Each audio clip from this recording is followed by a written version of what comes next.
Welcome to Williamsburg and the Virginia frontier. This is Melinda Klein. While trade and commerce became the economic basis of New England, this was not the case in Virginia. In the Southern Royal Colony, the economy and to a large extent the culture remained geared to a single agricultural crop. This was tobacco. The political center of the Southern colony was Williamsburg, Virginia's capital from 1700 to the beginning of the American Revolution. When Jamestown burnt down in 1676, afterwards the town had only been partially rebuilt when a fire again broke out, burning down the State House. Williamsburg had become a temporary capital. Rather than rebuild a fourth time in 1698, the colony's officials decided to move the capital to Middle Plantation, 8 miles away between the York and James rivers.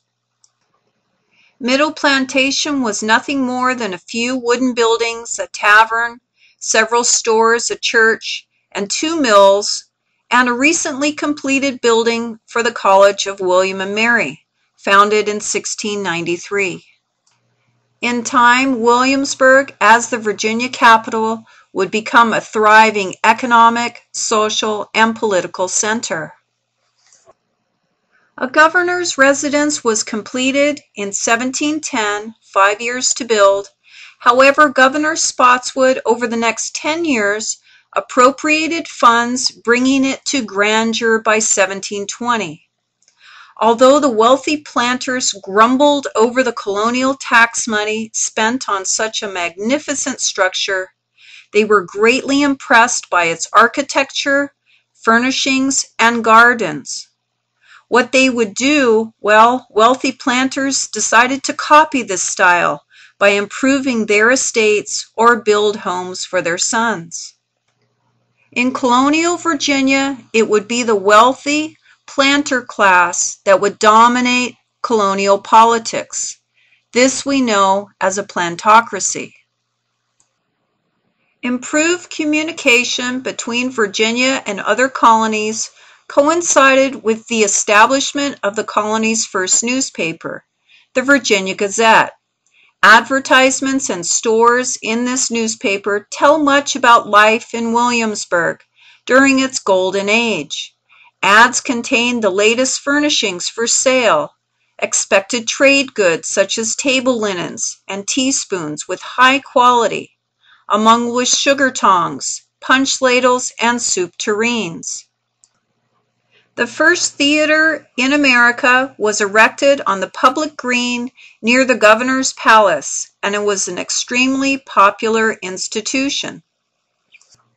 The time to enjoy such entertainment coincided with the twice-yearly meeting of Virginia's Colonial Assembly, the House of Burgesses, in the fall and spring.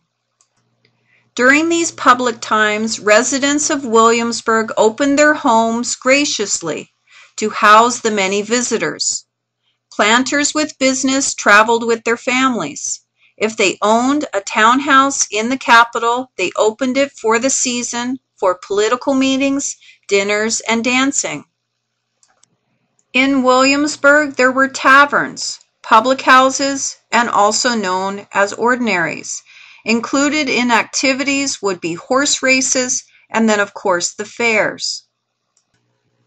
Church attendance was as much a social as a religious event in Virginia. There, as in England, the Anglican Church was the established church. All Virginians, even those who were not members, were required to pay taxes for its support, and until late in the colonial period, to attend its services.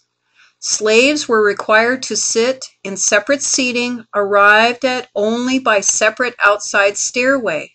Students from William and Mary College also sat separated from the congregation in a back gallery and were locked into their sectional seats by a church deacon just before services began. Sermons were long for all, for the governor councilmen, representatives from the House of Burgesses, the planters themselves, visitors, slaves, and yes, convicts and students. As you might imagine, seating was based on wealth, status, and whether or not you were financially independent. To a small minority, life in Williamsburg was not so pleasant. These were the prisoners in the town's jail or gaol, as the word was then spelled.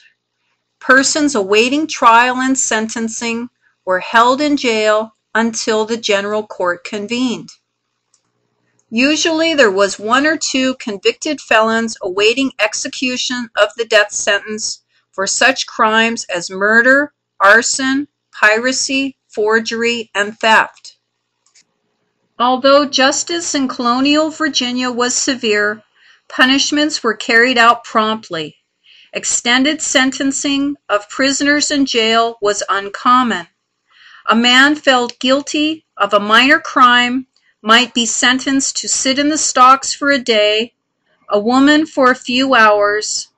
Stiffer sentences included punishments of more time in the pillory.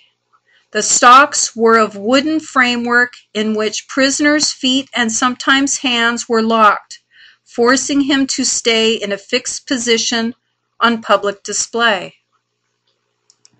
Oftentimes, passers-by called the accused names. Key here was humiliation. For capital crimes, other punishments included public whipping, mutilation, or branding on the hand, such as M for murderer or T for thief. The first prisoners of the Williamsburg jail were members of Blackbeard's pirate ship. Captain Edward Teach was nicknamed Blackbeard from his habit of growing a long beard, braiding it, looping it into fantastic forms, and tying it with a ribbon. Blackbeard was a notorious buccaneer. Irate Virginians finally appealed to Governor Spotswood, and in 1718 he sent 2 armed sloops to attack the pirates. By the 1710s, the British government, sporting sea supremacy with their navy, took measures to make sea travel for merchant vessels safer. The British government did this by capturing resisting pirates or paying them off to retire. After the end of Queen Anne's War in 1713, pirates had outlived their usefulness for the British government. Nathaniel Bacon was a middle-class farmer out on the frontier. In 1676, he led a major revolt against the colonial planter elite and their political practices, and for the inadequate protection promised by the government regarding their protection against Native American attacks. Class distinctions were less marked on the frontier. Here, landowners, rich and of the middling gentry class, worked their own land, and very few had servants or slaves. There were religious as well as political and economic differences between the Tidewater and frontier Virginians. Large numbers of Scots-Irish, German, and Dutch settlers came to the frontier of the southern colonies, and very few of them were members of the Anglican Church. While mapping completely, the colony of Massachusetts was completed in 1650.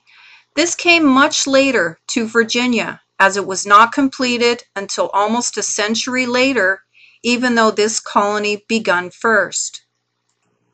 The daunting effort of mapping Virginia was completed by Peter Jefferson, father of Thomas Jefferson, and Thomas Fry by 1751.